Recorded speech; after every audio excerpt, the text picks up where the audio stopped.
How to enable ambient mode on YouTube. Hey guys, welcome back to the channel. In today's video, I'm going to be showing you guys how you can easily enable the ambient mode on YouTube. Let's just get right into it. First thing first, you need to go ahead and open up YouTube application on your device. Once you open it up, make sure that you are logged into your account, and then you can open up any video you want. Here I've got this video open. So what ambient mode does is that it's going to create a light effect even outside the video so that you get a better experience while watching it. So to enable it, tap on the gear icon at the top,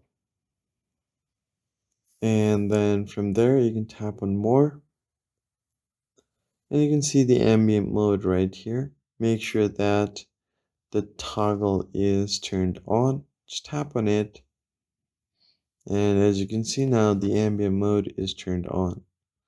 So whenever there is a new color here, it should be available right outside of the video as well. So that's how you turn on the ambient mode on your phone. If you found the tutorial helpful, hit the like button down below and subscribe, and I'll see you guys in the next one. Thanks for watching.